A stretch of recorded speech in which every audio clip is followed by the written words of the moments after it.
Yes, παιδιά, καλώς ήρθατε σε ένα ακόμα βίντεο και σε αυτό το βίντεο θα κορυδέψουμε πάλι το Alex γιατί τώρα λέει πως να γίνει σκιάσιμος του Λάρα. Ναι, φωτάκι. Και θέλω να ακούσουμε πάλι τη βλακεία λέει, όπως καταλάβατε, με το νερό. Καταλάβατε ότι εγώ ήμουν πολύ, δηλαδή το συνέχισα. Το είδατε στο βίντεο. Σωστά, ας αρχίσουμε.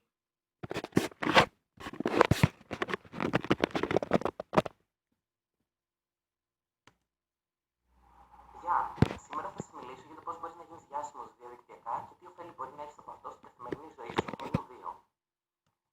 Κάτσε καλέ, περίμενε. Μην τα λες τόσο γρήγορα. Καμιά γριά μας ακούσει δεν θα μπορεί να τα ακούσει. Μπορεί να σας φαίνεται γνώριμο και το setting και η εισαγωγή του βίντεο και αυτό είναι επειδή έχουν πολλές αναφορές στο πρώτο βιντεάκι που γύρισε για το πώς να γίνεις διάσημος.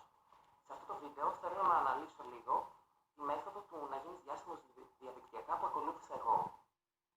Βήμα πρώτο. Να κάνω μια ερώτηση. Δηλαδή εσύ τώρα είσαι διάσημος. Δεν νομίζω κατά σου πολύ. Τέλος πάντων. Πάμε. Δηλώνεις ότι είσαι διάσημος, όπου βρεθείς και όπου σταθείς, λες ότι είσαι διάσημος. Μα σε τηλεόραση, μα στο ίντερνετ, λες ότι είσαι διάσημος. Αυτό από μόνο του, λόγω Δεν είναι καθόλου καλό. Κατάλαβα. του exposure που λαμβάνεις, δημιουργεί ένα κύμα αντιδράσεων από ανθρώπους που θέλουν να σπέσουν να σε ενημερώσουν ότι δεν είσαι διάσημος. Να κάνω μια ερώτηση. Πριν το χτενίστηκες μάλλον. Μάλλον, ναι.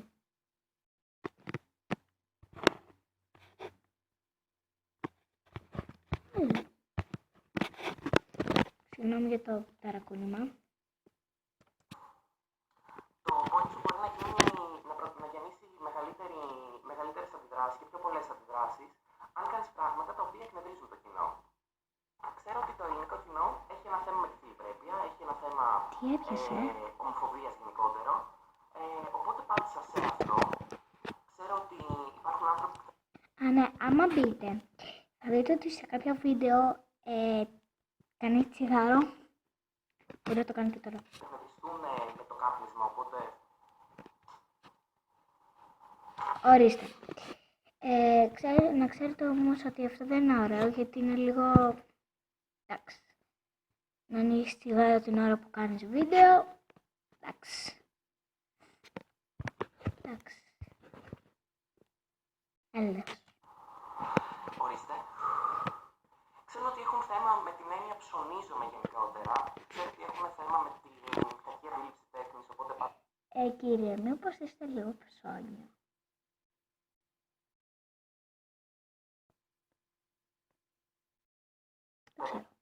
βρίσκομαι με αμφιλεγόμενα ερατέχνη στο φόντο μου. Θέλω επίσης να σταθώ στην έννοια ψωνίζομαι. Δεν ξέρω τι σημαίνει το ψωνίζομαι. Πλάκα κάνεις. Παίρνω λίγο χαλάκια. Πλάκα κάνω. Δηλαδή, αν είσαι όντως καλός σε κάτι, γιατί να μην το κάνεις. Εγώ είμαι καλός στο να είμαι διάσημος, γιατί δεν είμαι διάσημος. Καταλαβαίνω γιατί να υπάρχει αυτή η δράση. Και νομίζω Λοιπόν, νομίζεις ότι έχει μείνει στο νομίζω. Ότι, ναι, δεν είσαι διάσημος. Διάσημος, no.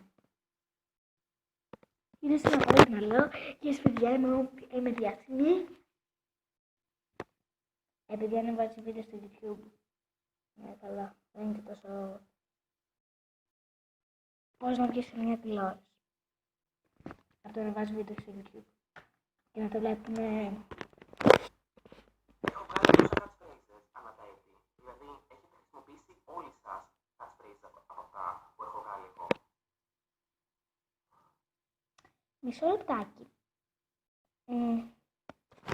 Το τσιγάρο το κάνεις έτσι. Τι το κάνεις. Δεν μπορώ να καταλάβω.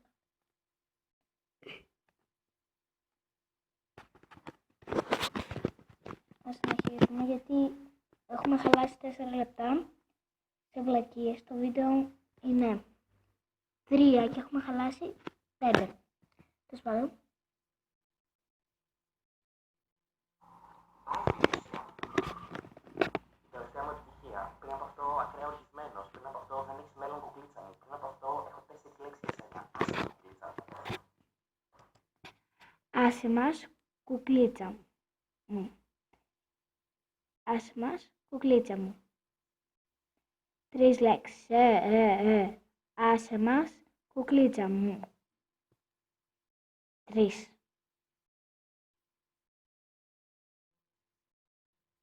Να. 3. Τέλος πάντων. Δηλαδή, ζείτε μέσα από εμένα. Μπαίνω κάθε μέρα στην τηλεόραση, όποτε κλάσω ένα βιντεάκι. Όποτε κλάσεις, μήπως είσαι και λίγο αγενής. Στο ίντερνετ, ο Φώτης και η Μαρία Live στο ίντερνετ. Έχουμε πει, εγώ και η Λέκτρα έχουμε πει στα νοικοκυριά Τι θα γίνει? όλης της Ελλάδας. Κάθε Ελληνίδα νοικοκυριά έχουμε πει στην κουζίνα της, την ώρα που πλένει τα πιάτα, βλέπει το μεσημεριανά δικό της και συζητάει για εμένα και τη σχέση μου και για το αν χώρισα εγώ με την Λέκτρα και αν τα ξαναβρήκαμε. Νομίζεις. Εγώ δεν βλέπω εσένα.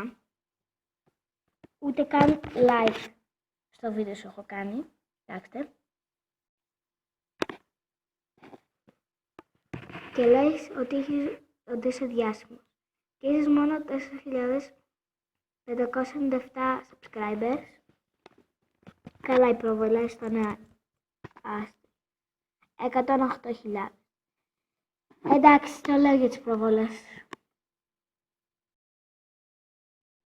Το λέω για τις προβολές. Υπάρχουν κομμουνιστές στα εξάρχεια. Και όλο αυτό γίνεται γιατί ο κόσμος δεν έχει παιδεία και δεν καταλαβαίνει τη μορφή τέχνης την οποία κάνω, η οποία είναι απλά ένας σύγχρονος αριστερός μεταδοταϊσμός, θα έλεγα. Μεταδοταϊσμός. Συγγνώμη, κάνω τσιγάρο. Εσύ δεν άνοιξες το τσιγάρο για πλάκα και τώρα το κάνεις κανονικά.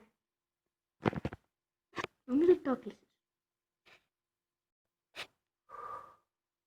Αγκαλιάστε την τέχνη. Αξίστε την Περίμενα να τσίριξω και ένα φιλί τώρα που την έχω αγριασμένη. λογική. Αξίστε την αντίληψή σας. Και τότε όλα θα πάνε καλύτερα και εσείς θα έχετε λιγότερο μίσος στη ζωή σας. Γεια σας. Τέλος πάντων, αυτό το βίντεο, κάντε ένα like, ένα subscribe. Άμα θέλετε να σας αρέσει να κοροϊδεύω. Δεν είναι κοροϊδία αυτό. Τέλος πάντων. Και ναι, γεια σας.